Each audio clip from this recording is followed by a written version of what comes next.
Assalamualaikum warahmatullahi wabarakatuh. Anak-anak, jumpa lagi dengan Ustazah Ita. Hari ini Ustazah akan menjelaskan mengenai ciri khusus hewan dan tumbuhan. Untuk mempertahankan hidupnya, makhluk hidup harus menyesuaikan diri terhadap lingkungan hidupnya. Oleh karenanya, setiap makhluk hidup memiliki ciri khusus yang tidak dimiliki oleh makhluk hidup yang lainnya.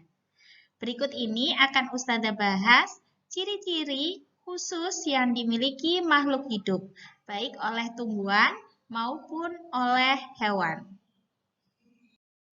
Yang pertama, ciri-ciri khusus pada hewan. Hewan pertama adalah kelelawar. Kelelawar memiliki ciri khusus, yakni mamalia yang dapat terbang karena kaki depannya berkembang seperti sayap. Sayap terdiri dari kulit yang tipis membentang antara tulang-tulang jari dan tulang lengan atas, seperti yang nampak pada gambar. Kelelawar juga termasuk hewan nokturnal, yakni hewan yang mencari makan di malam hari dan tidur pada siang hari. Kebanyakan jenis kelelawar adalah pemakan serangga. Beberapa jenis yang lain seperti kalong adalah herbivora atau pemakan buah-buahan dan madu atau nektar. Walaupun penglihatannya baik, kelelawar tidak bergantung pada mata untuk bergerak kemana-mana, melainkan mengeluarkan suara ultrasonik yang berfrekuensi tinggi, antara 25.000 sampai 50.000 Hz yang tidak dapat ditangkap oleh telinga manusia. Bunyi tersebut akan dipantulkan oleh benda-benda sekitarnya. Dengan mendengar gemanya, kelelawar dapat memperkirakan jarak rintangan atau benda atau mangsanya. Kemampuan inilah yang dimaksud dengan ekolokasi. Jadi kelelawar beradaptasi dengan cara ekolokasi. Hewan kedua adalah bunglon. Bunglon beradaptasi dengan memiliki lidah yang panjang dan lengket serta super cepat untuk menangkap mangsanya. Selain itu, hewan ini juga memiliki kemampuan untuk dapat merubah warna kulitnya menyamai lingkungan atau sekelilingnya. Kemampuan ini disebut dengan mimikri.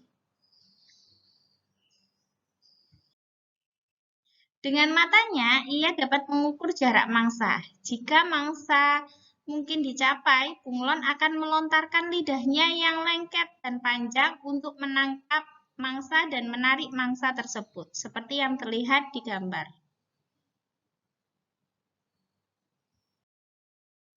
Yang ketiga adalah landak semut. Landak semut ini memiliki lidah yang panjang dan lengket. Makanannya berupa serangga kecil seperti senyum dan rayap. Memiliki bulu yang keras yang terdiri dari ribuan duri. Hewan yang keempat adalah unta. Hewan ini hidup di padang pasir yang gersang dan kering. Unta juga mampu melakukan perjalanan yang panjang tanpa makan ataupun minum. Punuknya mengandung lemak khusus yang dapat diubah menjadi air dan energi dengan bantuan oksigen. Bila lemaknya habis, terpakai akan berkerut dan lemas. Gambar yang paling bawah itu lemaknya, itu cadangan makanannya masih banyak. Yang paling atas, nah ini sudah habis terpakai.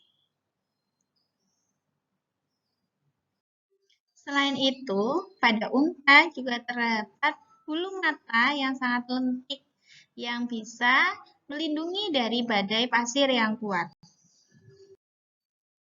Hewan kelima adalah cicak atau tokek. Nah, cicak atau tokek ini memiliki kaki yang lengket. Reptilia yang makanannya berupa serangga kecil ini, seperti contohnya nyamuk, lalat, dan laron, untuk mendapatkan makanannya harus merayap di dinding. Nah, agar tidak jatuh saat merayap, cicak memiliki sekitar 500.000 bulu halus yang kuat pada telapak kakinya. Tebalnya hanya 10 tebal rambut manusia.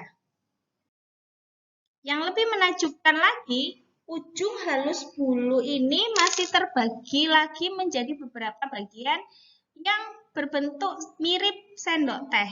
Inilah yang menimbulkan kekuatan pelekat yang disebut ikatan van der Waals pada bulu halus ini sehingga sangat menakjubkan sekali. Satu bulu halus memiliki kekuatan perekat sampai 10 ATM, Atomic Force Microscope. Itulah kenapa cicak bisa merayap dan tidak bisa jatuh saat dia merayap di dinding. Yang kedua, yang kita amati adalah ciri khusus pada tumbuhan. Tumbuhan yang pertama adalah teratai.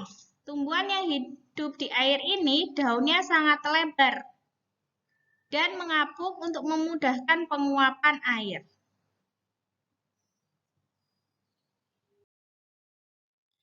Tangkai menjalar dari dasar air ke permukaan. Di dalam batang juga banyak rongga-rongga udara untuk membawa oksigen ke batang dan akar. Akar di dalam dan dasar juga berongga udara.